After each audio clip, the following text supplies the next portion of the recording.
It's just another day on Speculation Island. Yes, indeed, we're back. We're live. Live, or at least that's what it tells me here. Hit like, hit share, but only if you care. And I'll be with you real soon. And mods, get ready. Get ready.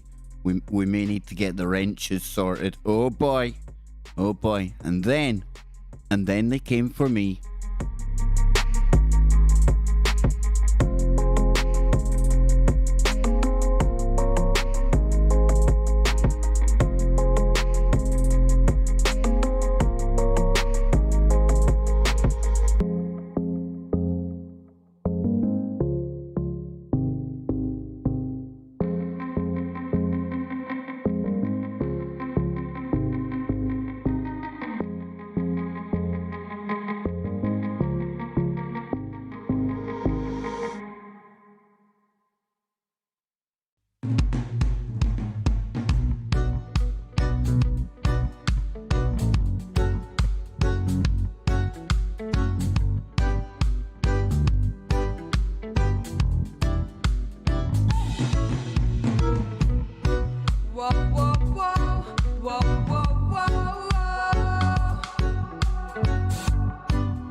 Okay, we're nearly ready.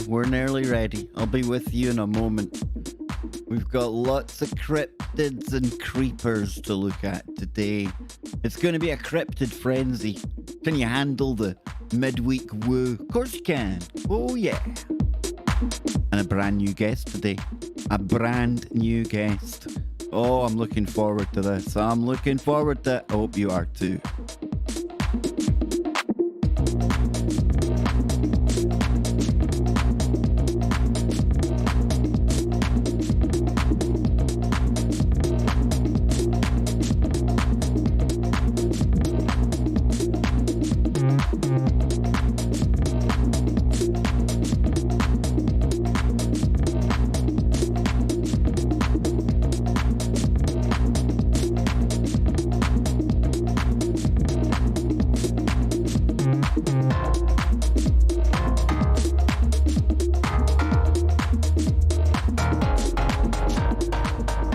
Okay, so who have we got in here today?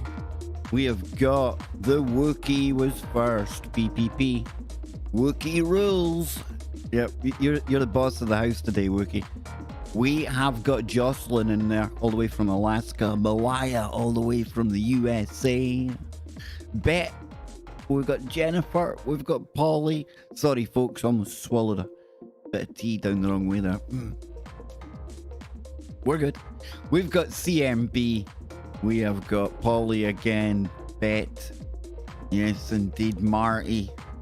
Who else we got sneaking in here?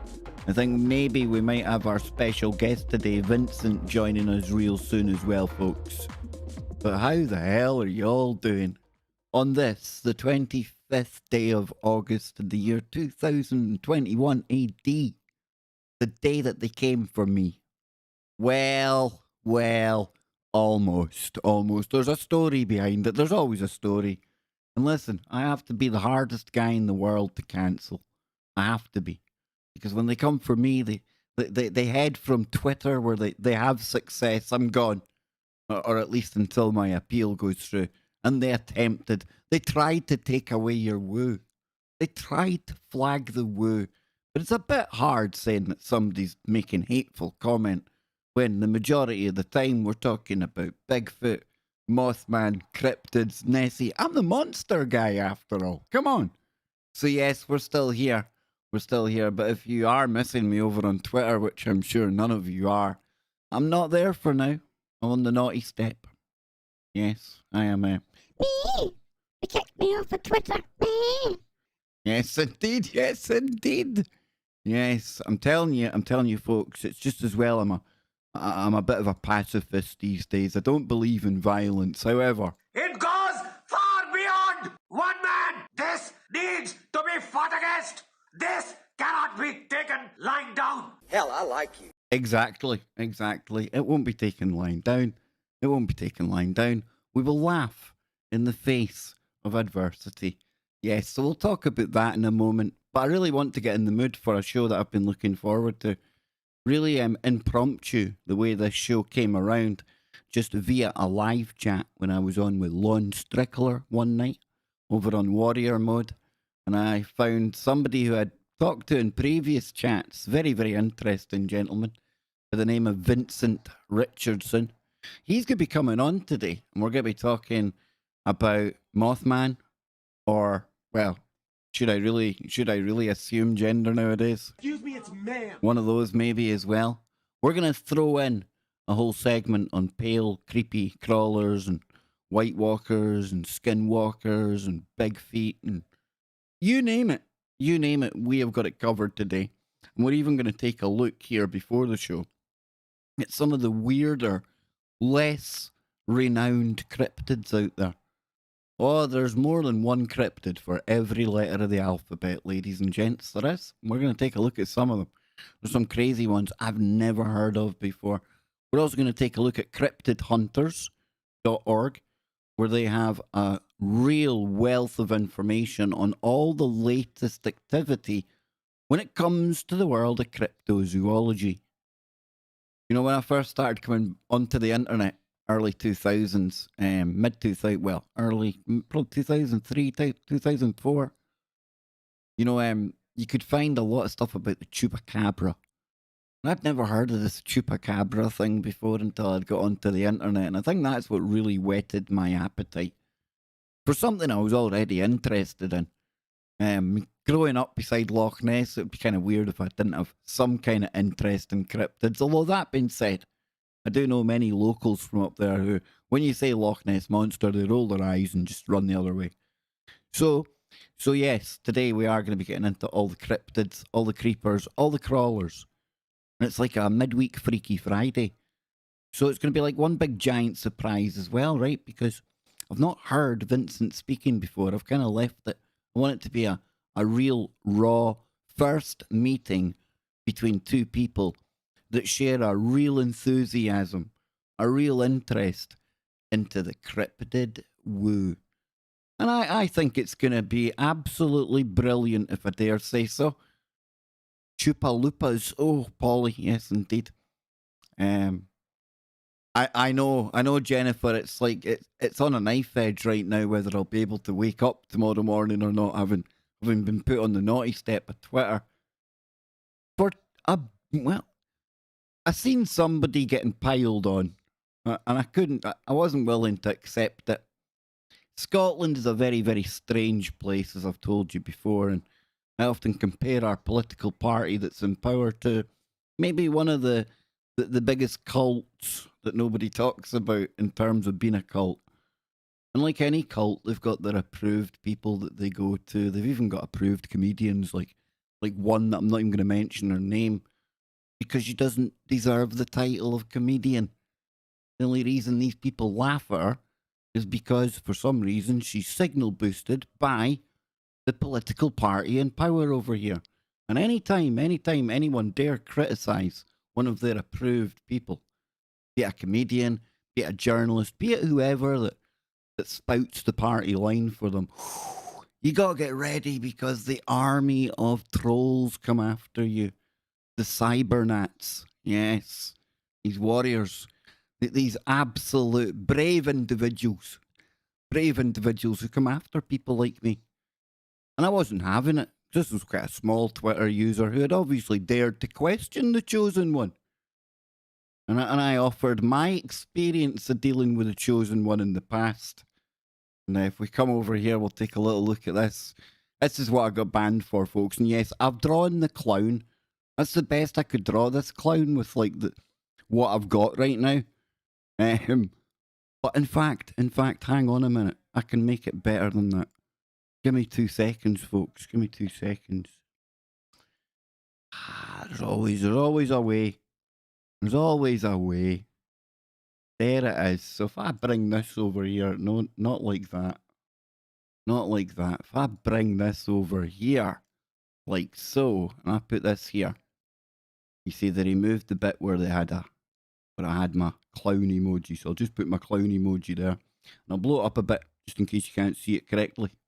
And I'll move my clown emoji now. Come here, clown. Come on, clown. Come on. Where's my clown gone? There it is. Move that there. So I said, she's a complete... Now, it's a bad word. I understand. You shouldn't call people the R word. But she is one. How anyone finds her even slightly funny is beyond me. She'll block anyone not acting like a cultish fan of hers. I should know. She done it to me, folks. She's literally the worst so-called comedian that the world has never seen. Never seen. And boy, oh boy, did I trigger the maniacs. Wow. Who knew? Who knew? Like cockroaches in the apocalypse, they were all over me like a rash, folks. All over me like a rash. And then they done it. I knew it was going to happen. I was just in mid-reply to one of them when, woof, I got kicked off to another screen to tell me, Jack Dorsey wants a word with you. Not happy with you, Baker. Not happy at all. I'm sorry, Jack. Please let me back in. No for you, Baker. You will sit there like a bad boy. So I'm appealing it, folks. There we go. I will not. I refuse to be cancelled by the wokelings of the SNP. I refuse it. Probably done for hate speech. I was done for being hateful and bullying, by the way. You see, there's a reason they signal boost her. There is. Because every day in Scotland, you might not know this, but the Führer, the one in charge, gives us our daily briefing. And there's a lot to be criticised. Genuine criticism within that briefing. But what happens is, this little comedian makes little parody videos where she talks over the top like she's a little Ned. And then everyone starts laughing at that. And it's a really convenient distraction from the fact that we're being treated like we're prisoners, basically. Hey, is what it is, right? So I get it. I get why she's boosted. I get why she's got an audience that will laugh at anything she says. And to make me feel bad, you know how they made me feel bad? They reminded me that she's got book deals and she sells out all these auditoriums and they must have mistaken me with somebody who gives a eh? They must have mistaken me with somebody like that. That's all I'm saying. That's all I'm saying. So, yes, exactly. Indeed. So, listen, folks, we're going to take a look at the cryptids now. Now that I've got that off my chest, we will feel a lot better now, actually. It's like purging. Gets rid of it, gets rid of that emotional baggage. I'll never be the same again, Renoff. I'll probably have to go to counselling for the rest of my life. And like I say, I know how these people act, so I had to hurriedly come over to YouTube, let them know via chat what's going on. And hey, we're still here for now, folks. We're still here for now. Like I say, it must have been hysterical. They were probably rushing over here to try and cancel me. They probably thought they'd find some really political, hot topic type stuff where they could have their way. It's hard to cancel a guy that talks about cryptids and just laughs at the world, right? So hey, exactly, Marty, exactly. So yeah, that's been a bit of fun today, bit of fun. But listen, less of them. Let's talk about what we're doing on the main show later today. And it's going to be a very special occasion indeed, because we're going to be going out to the home of the Kev Baker Show, Truth Frequency Radio. We'll also be going out on the TFR stream, on TalkStream Live, Paranormal Radio app. And today, we're going to be simulcasting. We're going to be over on KBS 1, the other KBS channel. This is where we do most of our live streaming over here. This is where we've got our memberships here. But over there, we do our Freaky Fridays. And from time to time, we do the simulcast to KBS. And also today, before I forget, we will be on Twitch. No, not a bird watching website, ladies and gentlemen. No. You see, there was the last show. We've got this. I've got up to 21 followers. And you got a Freaky Friday over there with a massive 13 views. Mary with the 10 views. That's actually doubled in more than a day. I'm impressed with that.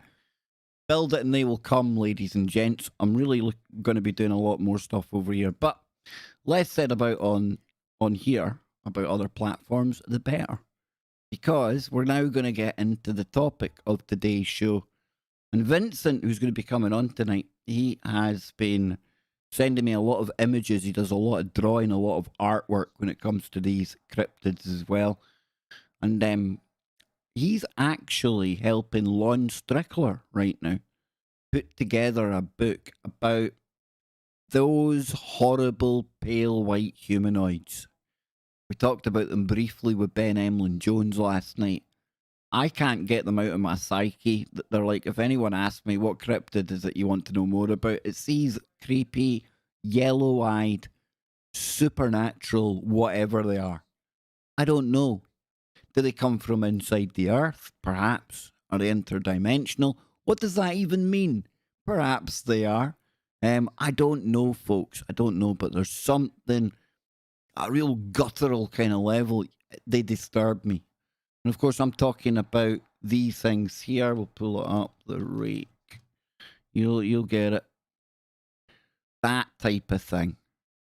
All right? Before people say, but Kev, this is just a creepypasta thing and stuff like that. I get it. I know what you're talking about. Get rid of my clown there. I can take the clown away now. I get it. I know what you mean. But we often talk about thought forms, and they're also known as tulpas on the show. And whether it's something that's born on creepypasta, Reddit, TV, movies, books, when you get enough people aware of it, and more than that, putting attention and energy into it, that in itself can give rise to something very, very paranormal indeed. The recent series of X-Files that were on, they had one on there and it featured a tulpa in that. And it was a drawing. I can't remember if it was called the Rag Man or the Bin Man. It was something crazy anyway. But this was a piece of art that literally took on a life of its own. And I wonder about some of these cryptids, how much of them are our own creation. Let me put that a simpler way to think about. How much a part do we play in interpreting what it is we're seeing?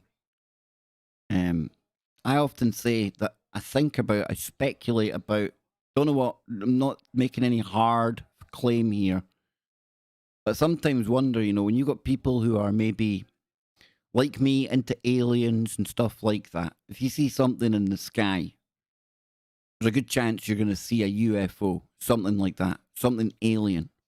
However, if somebody sees exactly the same thing and they're not into aliens and this kind of stuff, but they're very Christian or very religious or very spiritual, do they interpret what they're seeing as something completely different? As in, they actually manifest it, they see it in their mind's eye differently from somebody else. Do we all see these entities the same? There's numerous reports of people seeing UFOs, usually in cars. This happens. I've seen it anyway. Where you've got multiple people in the car, one person seeing something and the other person can't see it. How can that be? How can that happen? So I think there's a whole lot more going on here than meets the eye. Like a whole lot more than even probably your average cryptid paranormal researcher puts into it. I was listening to a Alan Watt presentation the other day. Love listening to them, but he was talking about how we're kind of limited, really, by the language we use. We're living in this multi-dimensional, many-world reality, yet we're very, very limited in the way that we use linear language. And our language is very linear, and how is it? How can we use something so linear to explain, describe, conceptualize things that are beyond linear, way out of our normal way of thinking? And I think that's where these things fall into. I don't think there's one answer fits all. I think that's a no-brainer. But we'll take a look at some of the stuff that I've got for us today. And we're going to go over to one of the websites that I believe Vincent will know very, very well. I've been getting to know it very, very well. And it's something that Lon Strickler put me, or made me aware of. Now, Lon's website is phantomsandmonsters.org. We often go there, and in fact, I think it might be phantomsandmonsters.com. Let me just check. Yeah, phantomsandmonsters.com. And we get the usual reports here that we've looked at before. But there's also an our website that he's a part of. And it's this Fortean research team. There's a whole heap of people. You can see all the team members down the side here and things. But this website is called cryptidhunters.org. And it's cryptidhunters.org. And for me, this really is one of the finest repositories of reports of high strangeness. Now, when we're dealing with any reports, we obviously have to keep a very open mind, but remain as logical as we can as well, because not everything has a supernatural or paranormal reasoning or explanation behind it. We got to rule out more of the mundane, logical type of ideas first, before we jump to these incredible ideas, these incredible claims about cryptids and monsters and ghouls. So we're going to open up with what is an ongoing story. And I think I remember myself and Scotty Lopez and the guys, all discussing this maybe back in 2017, perhaps. And then I came to find out, thanks to Lon Strickler, that this has been going on a lot longer in and around the Chicago area. Now I'll be telling you how you can watch more of Lon's content, more of the Fortean research type content. We had Jack Carey on the show, and he's the guy behind the Paranormal Planet. And these are all under the Arcane Radio Beyond Explanation banner. And you can find Beyond Explanation here on YouTube. We'll pull that up in just a short time. But how about we kick off with a little bit of the Mothman? Does it sound good to you? Is that Mothman or? Excuse me, it's ma'am. You make up your own mind, ladies and gentlemen. You make up your own mind. I provide, you decide. Pronouns are optional. O'Hare Mothman, July the 22nd, 2021 incident. Additional eyewitness interviews and assessments. So if we come down here, it says Phantoms and Monsters. Fortean research team has received further sighting reports from witnesses who observed the July 22nd, 2021 winged humanoid incident at O'Hare International Airport. The following account was reported to Phantoms and Monsters 40 in Research and UFO Clearinghouse investigator Manuel Navarrete. So it says, quote, I was looking around on the internet when I noticed that you had posted my report about the flying man on your page with other sightings. I was the one who'd reported that flying man, and about 8 of my co-workers also seen it. Now, we were the ones who were unloading that plane when we saw him standing by the fence. We were watching when the security people showed up and when he flew up into the sky and got the heck out of there. Now, I can tell you that he scared the heck out of all of us, and it must have scared our bosses because they told us not to talk about it with anyone that might ask. I'm willing to answer any questions, but don't want to lose my job either. So please be mindful of the fact that I'm not going to give any personal information that could be turned over to my job and get me fired. Well, that's absolutely understandable. Absolutely. And this is one where Lon was talking about it last time we had him on Warrior Mode. And he was talking about how I believe it was the TSA. They actually sent security out to the perimeter fence to check what's going on. Now, I don't know. This is like just one of many, many weird, strange, Mothman-like episodes to happen in and around that area. Truly is. Now, we've got to remember we've had a lot of jetpack sightings in the past couple of years as well. I'm not saying that this is some dude in a jetpack pranking people, but we have to put it on the table. I'm still leaning towards this being part of something far more supernatural.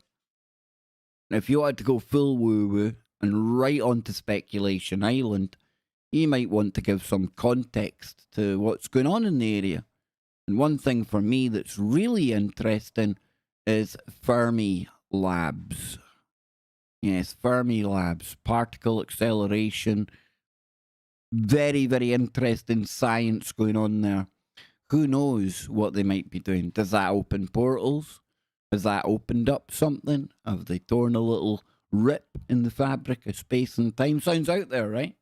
Until you start finding out about how real black projects work. You know, it might be fictional, but go and take a look at Stranger Things. Because Stranger Things is a phenomenal TV show. It's really entertaining. Gets into a lot of the stuff that we talk about, but it was actually based on a true story. But that's the even weirder part. So I don't know. I'm just throwing it out there. When you see so many things happening in and around the one area, what's the cause of that? So moving on here, it says Manuel Navarrete's follow-up assessment. Now give me a moment, folks. Give me a moment, because the boss has come home. Anne is home from work. Yes, she is. And I will be back in just a moment after I say hello.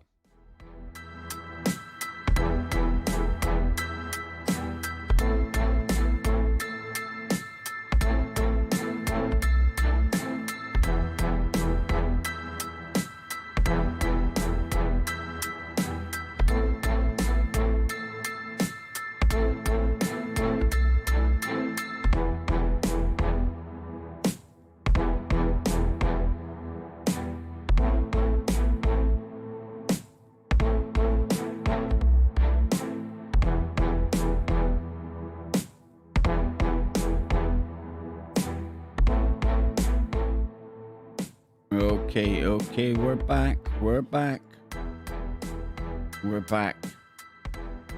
So we're about to get into the reply. And this is one of the follow-up team. It says, I made contact.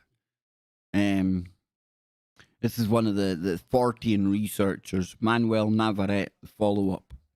I made contact with the witness via phone and was able to speak to him about the events of that night, July 22nd, 2021, not long ago.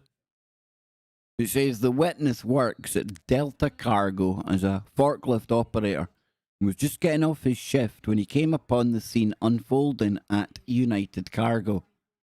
The witness told of having his own brief sightings of the winged humanoid and had heard multiple stories from other co-workers and other O'Hare employees about the sightings of the O'Hare Mothman. The witness said that after his own brief encounter, he began to keep his cell phone handy just in case he had any other sightings and could try to take a picture of the entity. The witness says he saw the lights as he approached and then was able to see the winged humanoid itself fly up and above the fence, headed in the direction of the runways. Now, the witness stopped his car approximately 20 feet from the curve and got out trying to take pictures of the entity before it faded into the night sky. The witness stated that he was immediately told in a forceful manner to get in his car and leave the area immediately.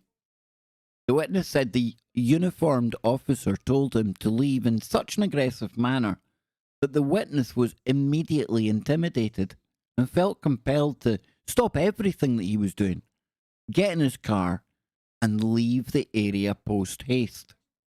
Now, the witness did state that there was 8 to 10 security vehicles already on the scene and that more were turning the corner and headed for the area as he left and turned onto W Cargo Road, headed toward the highway. 8 to 10 security vehicles already there. Somebody's taking this seriously, and you'd have to. No matter what you think of Mothman or anything else, you've got to think about the potential of any unknown flying object around an airport. It's a bit of a no-brainer, right? So it doesn't surprise me that there is this kind of response to what's going on. But let's get deeper into it. It says, when asked why such a forceful response for the sighting by airport security and the TSA, the witness stated that anything unauthorized that enters the tarmac area is usually dealt with severely due to the proximity of active planes. So when asked about the sightings at O'Hare, he stated that everyone is well aware of these sightings and that many of them are swept under the rug. He also stated that it's no surprise that many of the witnesses were told that this was a misidentified bird, while also being told not to speak about it. It is the investigator's opinion that this sighting is valid. The witness showed no obvious signs of deception, and there was no reason to doubt the witness's report as a hoax or false. The sighting information will be turned over to the UFO Clearinghouse and Phantoms and Monsters Fortean research team investigators for further study. Note, this information is consistent with the reports I have regularly received from a confidential informant who happens to be a supervisor employed by one of the commercial carriers. Below is a photograph of the location that the witness stopped their car in an attempt to capture the image of the winged being that comes from Lon Strickler. So this is where they were parked up. All the security vehicles were coming. They were trying to get a picture of this entity. And like I say, this isn't a one-off. This is far from a one-off. This has been going on now for years.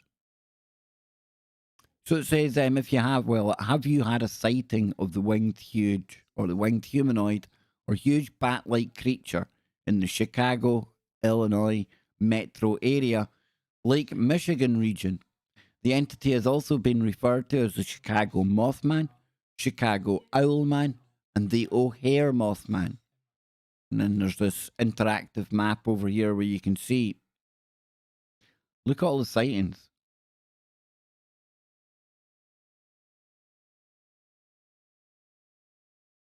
Hundred and 34, well, 32, 33, 131. That's insane, right? Now, even if 99% of them, even if 90% of them are fake, just people jumping on the bandwagon, it still leaves over 10 unexplained sightings or something.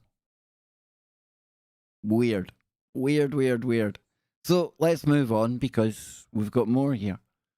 This came on Sunday, the 15th of August. So, witness ordered to leave while attempting. So this is the same story.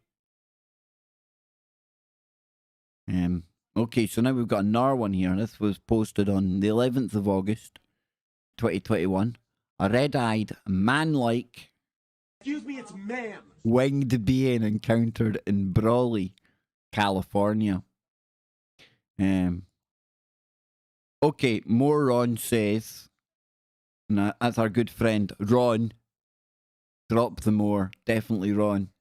My buddy in Chicago lives near the airport, and his mum, 93 years old, claims to have seen a pterodactyl 4 times since 1980. Very interesting.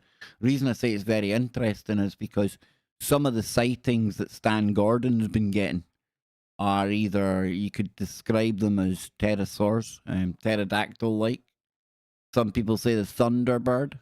But whatever it is, it's an absolutely massive, massive Mothman-like entity. Excuse me, it's ma'am. Or one of them.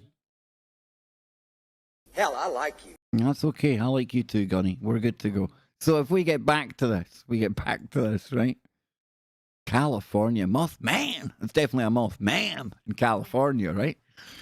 So, 3 Brawley California men. Brawley sounds like they were kind of rugged looking, doesn't it? 3 Brawley California men.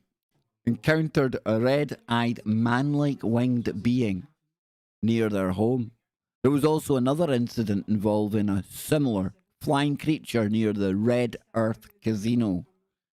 So it says, I spoke to Estefan about a winged creature he and 2, and it's Raphael and Beto, others saw around 6 years ago.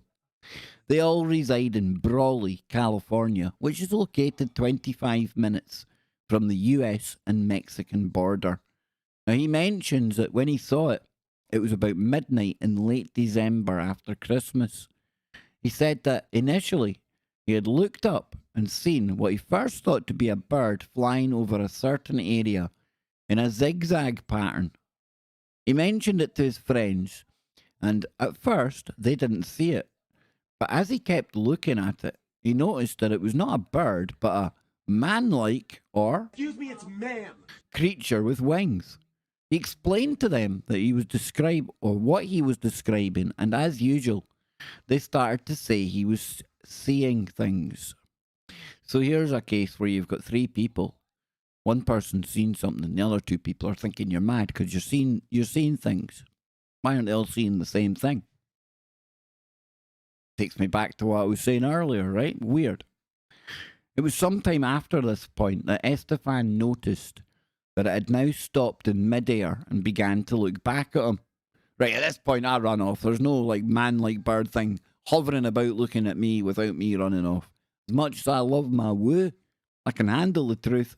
I ain't going toe-to-toe with some flying humanoid. No, not happening. Not in this watch. So I asked him if he could describe it, and he said it had a big red eyes. It was tall, possibly 6'5", and wasn't exact to the height, just that it was big. He said that its skin reminded him of a barn owl. I asked him if it was covered in feathers, and he said no. I'm assuming he meant colour, as he was mentioned it was khaki dark. Also that he could see that the wings were spread out, and he could see the detail of veins like a bat. The face to him seemed burned, but not just that it gave that impression a la Freddy Krueger. This sounds absolutely terrifying. What also caused him concern, I'd been gone by now, I'd been that concerned, was as it hovered in midair, the wings were still. So does that mean it was going that they were beating that fast? They just appeared to be still, or literally it was just still? It was just dangling there. God. I tell you, I rebuke thee. That's what I've been saying. I'd been calling on the old Bill Bean Angels. Come and get this thing for me. It's at this point he grabs one of his friends and points it out to him to look, and what he's looking at, upon seeing it, his friend yelled to shoot it. Okay. That escalated. Goes from like nothing, not seeing anything, to right, we need to shoot that. That's when the other friend turned and he also saw and began yelling to shoot it. Seems that Estevan was the only one armed. He replied that he wasn't going to open fire since it was not threatening them. What would have happened if they tried shooting at it? Is it physically there? Would the bullets just have passed through something? Also, he was afraid that whatever it was, if he had fired at it and the shots did nothing to it, he figured that this thing would possibly make short work of them. And Estevan does say that while he was focused on the face and wings, that his other friends said that the hands were claw-like. The claw. You know. Estevan cannot recall exactly what he was doing. As he said, he just stood there, maybe out of fear, but he was transfixed. The encounter lasted 4 to 7 minutes, so it's going to be a long 4 to 7 minutes if you're stuck there looking at a Mothman. I wonder how many times you literally in that time. I reckon you're going to be needing to change your boxers. I'm just saying. The creature made no noise of any type. Even more ominous. Alright? He said that's when the people inside the house started to come out due to the yelling that the three were making. And the creature shot up and away into the dark behind some trees. No one else saw it that night or since, with one exception 2 months later. A woman friend of theirs made mention as she returned back from Red Earth Casino late at night that she too saw a flying creature with red eyes flying above her car. I'm waiting on a call to get more info, but from what she said, this creature would dive down on her car in an aggressive manner, and that she was the only nowhere. Now, I would recognise one of them growing up in Fort Augustus, 800 population. Tell you, man, not good growing up in a small place, folks. Everyone knows your business. Everyone knows your woo. Yes. Says it's surrounded by farms and open land. At night, it becomes very dark with dim street lights. In regards to the casino, I've been there, or I've seen it. At times, driving to the border. Its location is much more desolate than Brawley. The roads leading to it and from are 2-lane roads in each direction. Leaving that location to Brawley, especially at night, is a long, lonely, dark, desolate road. I'm going to set up a meet and greet with them next month after the 10th, as my schedule is packed. I did mention that I want to the 3 men and, if possible, the woman come along with any people that dealt with them to get their reactions of these 3 to 4 people. I will end up going with a team member, blah, blah, blah.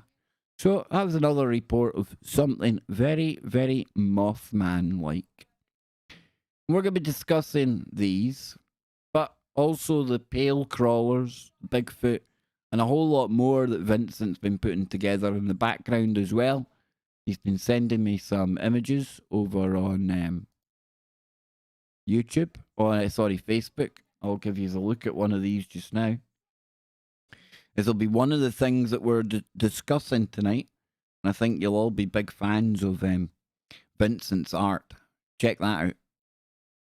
It says Austin Lee, 7 to 8 foot tall, 700 pounds, orangutan. Punched a deer, grabbed legs and bashed against a tree. Tucked deer underarm and walked away. And that was in November 2010. Bloomington, Indiana. Boy, oh boy, eh? Oh, this is going to be a good one tonight, folks. This is going to be a good one. Where are you now?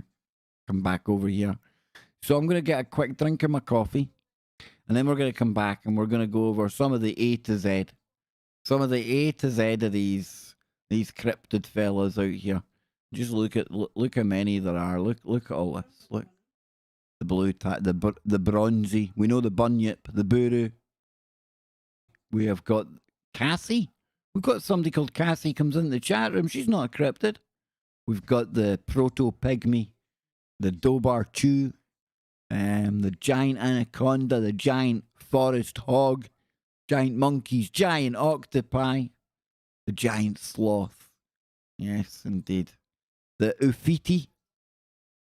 The Zolodon. What on earth's name's a Zolodon? Well, you'll need to join me after the break to find out more about the Zolodon. Don't go anywhere.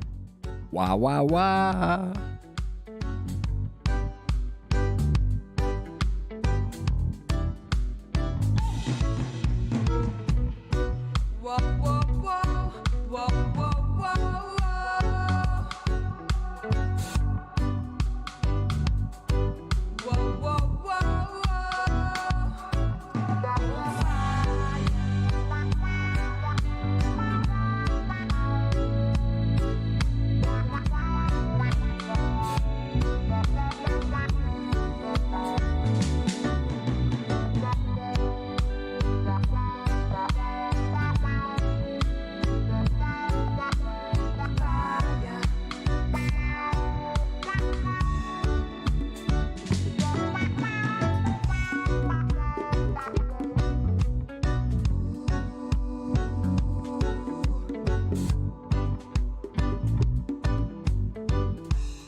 There we go, there we go. And look at that lovely creature on the screen right now.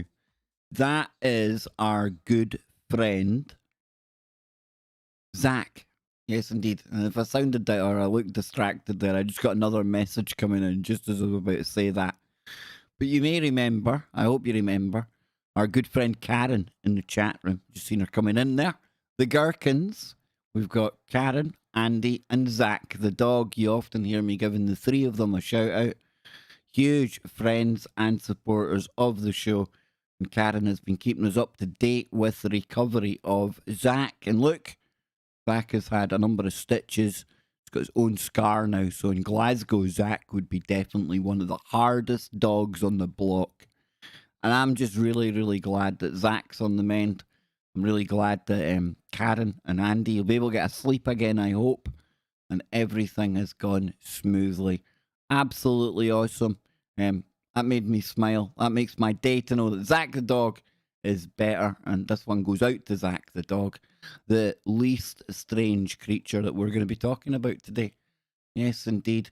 And I'm not going to be here. I'm maybe going to spend an hour 10-15 minutes. We'll go over some of these A to Z of cryptids, but then I want to go and get ready for what, you should be asking. Well, this here, tail crawlers, the rake, flying humanoids, Mothman, and more cryptozoology. Yes, Vincent Richardson is going to be in the building real soon, so I want to get them all set up, get them all ready to go. And we'll also be going out on the home of the Kev Baker show, obviously, every day, Monday to Thursday. We have got TFRlive.com. The TFR's carried on TalkStream Live. Also on Paranormal Radio app. And wow, what a selection of photographs we have got to look at tonight, ladies and gentlemen. All the brilliant work of our friend Vincent. But you'll need to tune in from 10 p.m. in the UK, 50 minutes from now. 49 minutes, 18 seconds to be precise. Over on the Kev Baker Show 1 YouTube channel. I'll drop a link for that right now into the chat room. Link for today's KBS. There you go, folks. Have at it. And share that far and wide. Let's really get the numbers up for Vincent. First time guest today. I'm really, really excited about it. I know this is going to be a good show. So if we come over here, we got to the break and I teased you with the Zolodon or the Basilosaurus or Basilosaurs, usually still called Zolodons in cryptozoology. Look at this thing. No idea. They were members of the Cetacean family, the Basilosauridae, which lived during the middle and late Eocene. And that's 45 to 33 millions of bloody years ago. Zeuglodons have frequently been considered relevant to the mystery of sea serpents. Oh, now I've never heard of anyone when they're talking about Loch Ness throwing in the idea of a Zeuglodon. But me and my budding fledgling career as the Monster Man, I think I'll be adding the Zeuglodon to the list of candidates that we need to look at. Yep.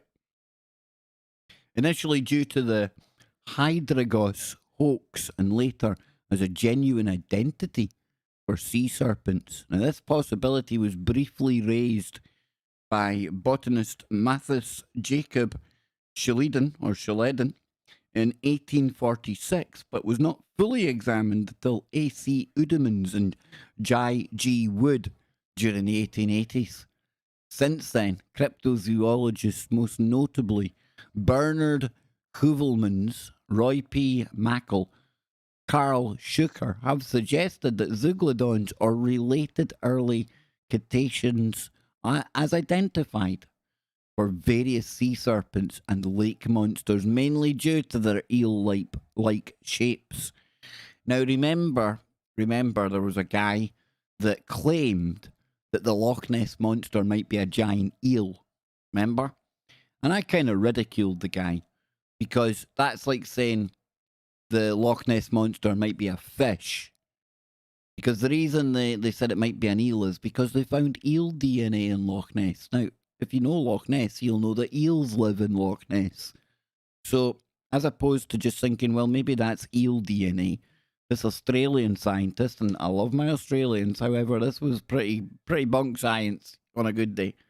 He made the very long leap and jump from eel DNA to Nessie being an eel. But at that time, I had no idea that there was something called the Zeuglodon. So maybe, just maybe, we might need to revisit the giant cryptid eel theory to Loch Ness. I think the Loch Ness Monster's a shapeshifter, but that's probably for an entirely different show altogether. So we're going to take a look at some of these. The MapandGwari. Is that I think that might be the Bigfoot of New Zealand, maybe.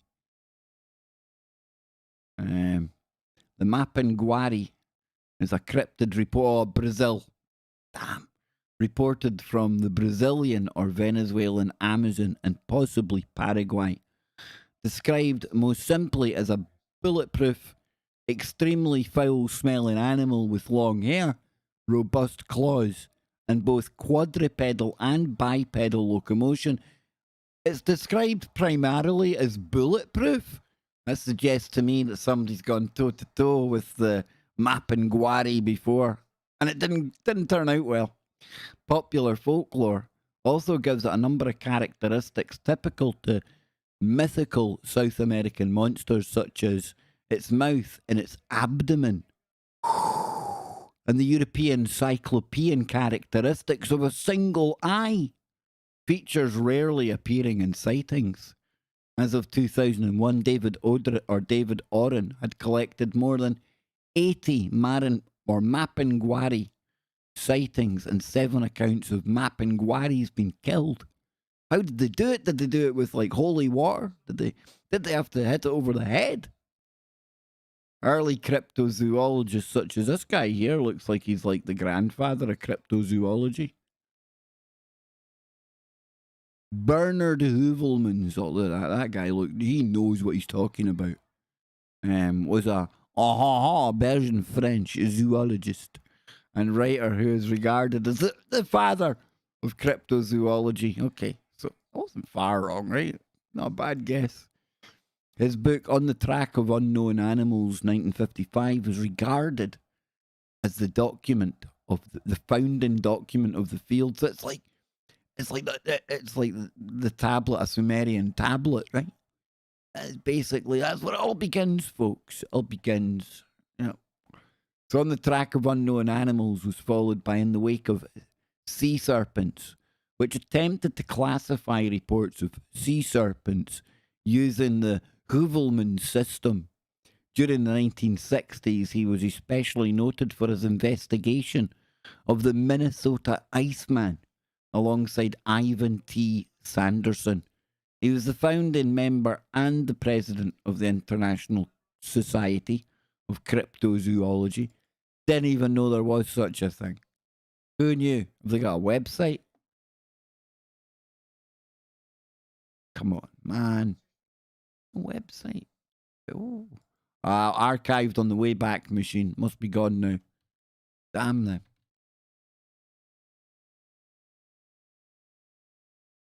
Look at that. Pretty cool. Pretty cool. What's that? Chalicothery? Wow. There's some weird and wonderful things out there, right? Let's get back to the list of them, or we'll be off down a rabbit hole before you know it, folks. The Luska. Have I heard of the Luska? The Luska. I think I have. Oh, Shimoli, that's a giant. That looks like a big octopi. So the Luska is a cryptid cephalopod reported from the Caribbean Sea, resembling a gigantic octopus, which is said to live in the blue holes of the Bahamas and Cuba.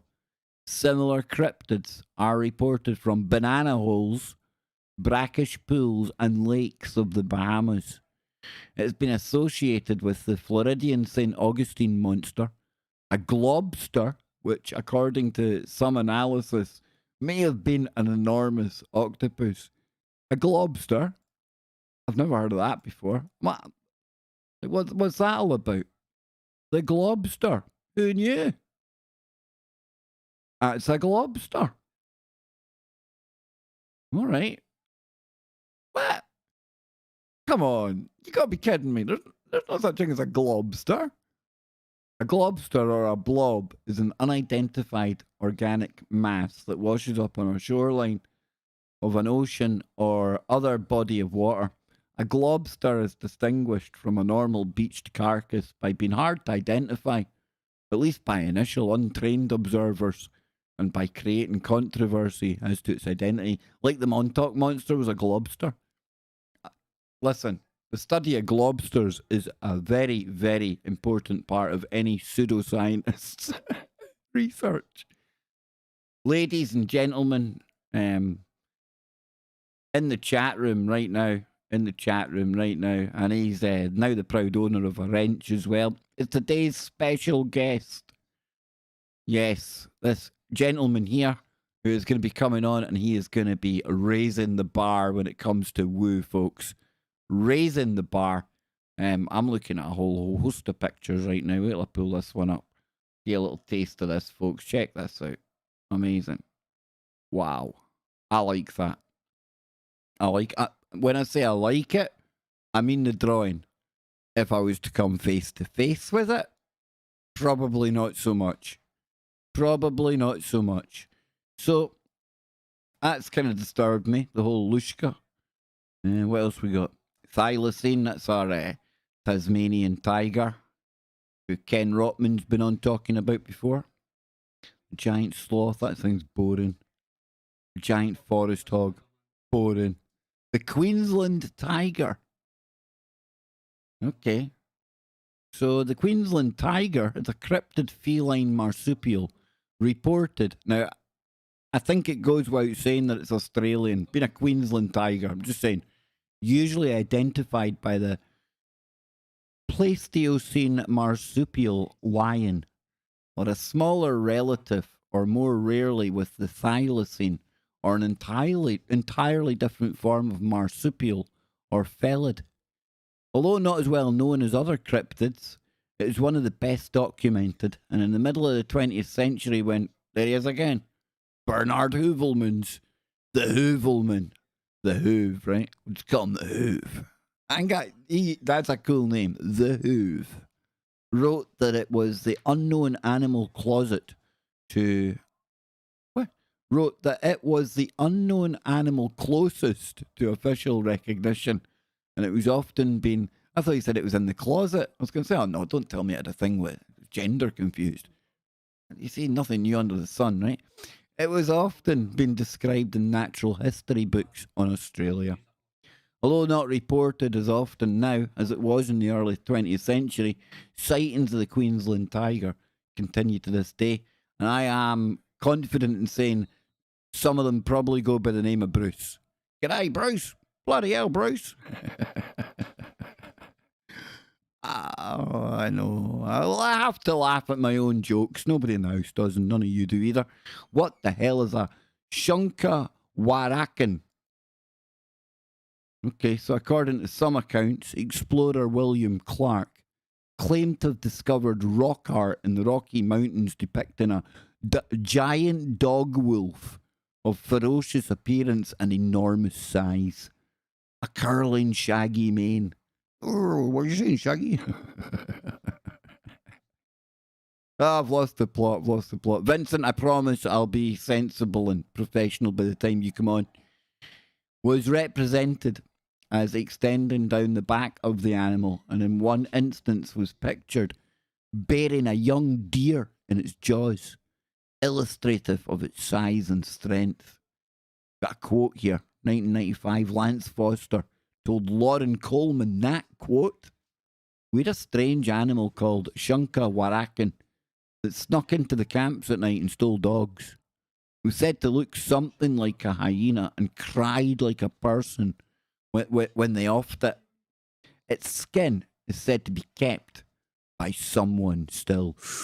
They kept the skin. Whoa. Oh, the American hyena. That's a bloody fly. I swear. If GCHQ launched like a fake fly into my house, it just comes in here to pester me when I'm online. Yeah. You have been knighted, Vincent. Yes, you have. You have been bestowed the powers of the magic wrench. Use them wisely, sir. Use them wisely. We don't get much grief over here. Nobody bothers with us. What's a conrit? All right. So, wow.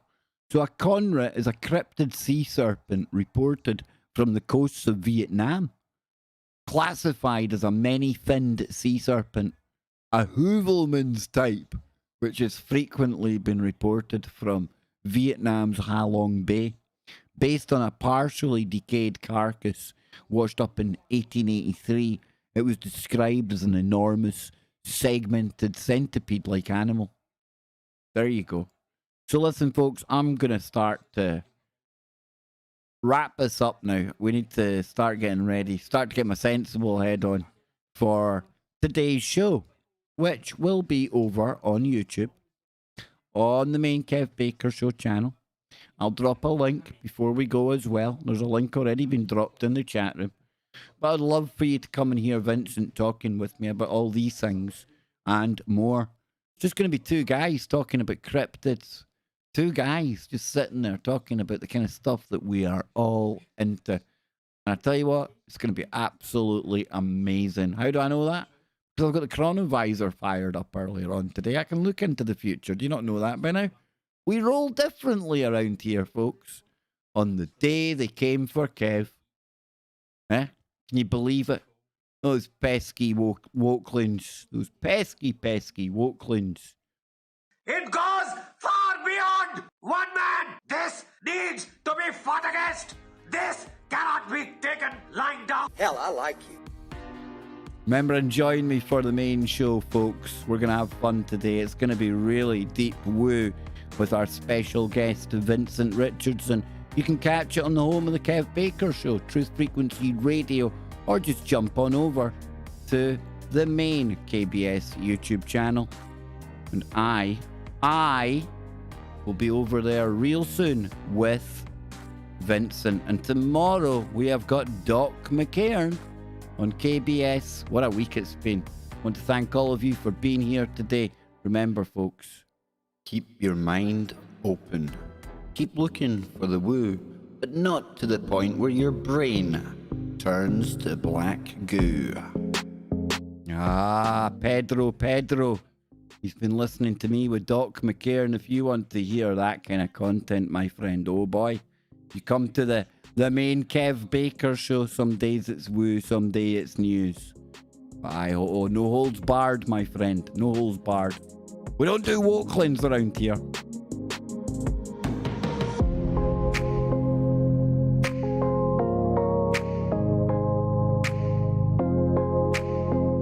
You know, when they came for me, I kind of said, So what are you going to do about it? Nothing? Sweet Fanny Adams, is it?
What are we talking about? Come on, man. Excuse me, it's ma'am.